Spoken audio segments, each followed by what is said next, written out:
So in today's video we're actually going to talk about the resurgence of the dual elites in the pistol rounds, right? So everybody remembers Keto and his incredible ace against Heroic back at DreamHack Group in summer.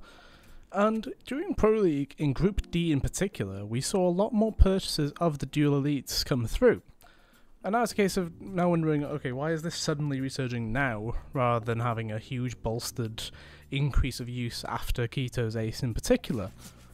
And it's kind of interesting to think about because there was some notable players across the board that were really using them and actually having success with them. Like obviously there is two different ways of measuring this, right? There's buying it and then there's actually using it and succeeding, right? So Zipnix was one of the main players with it. And it's worth noting that Astralis technically had the best pistol round percentage in that group as well. They won 18 of the 24 pistols that took place. But I would not say that the Dualies were the key reason behind this, because all 5 of their players were in the top 10 when it came to actual pistol rounds, so that's already one thing to knock away from the dual elites. It wasn't the super soldier that is Zipnix actually performing. And then on the other side of the thing, it's actually a case of now looking, okay, well, if he's not exactly, if he's not the top performer by a long margin, technically, when do you consider a super soldier to be worth it, right? Because one of your players is going to have to be dropping the dual elites to him, because he has to buy armor, right?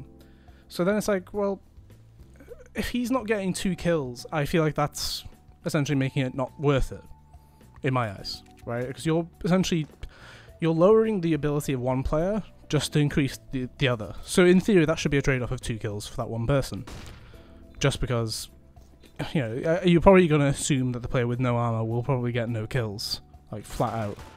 Even though pistol rounds are very RNG and sometimes they do still just do incredibly well, right? So Zipnix is going to be the majority of these clips, and it's basically the kills that he did get with the dual elites, and it's worth noting what positions he put himself in. So we saw Keto at Banana near the half wall, we saw Zipnix just then in apartments, and I feel like every single game we saw people buy dual elites on, like, during this group, they weren't in Banana like Keto was. They were in apartments. And they were usually good for at least one. Like, pretty much every single time it was at least one. So the main thing is now figuring out, okay, do you now try and surprise people with the positioning of the player who is the super soldier? Because on the CT side, it's not, you know, you don't really expect to face somebody close range because you're like, okay, well, they've got USPs, they have the advantage. But instead, they're actually now trying to mix things up a bit more. So like later on, we actually do have a clip from both Elige and Stewie. And Liquid, again, they had the same win rate. They had a 65% win rate on their pistol rounds. There's 13 wins out of the 20 played, which is great. And Stewie actually, Stewie is well above everybody as being the best pistol player out of Group D overall. He's plus 19 KD across those 10 maps, which is kind of crazy, really, to think about. Like, that's... straight up, he is probably trading, I think it was 2.13 KD he had overall. But just for pistol rounds alone, he had a 2.48 rating, which is phenomenal. That is straight up, that is phenomenal, no matter how you paint it.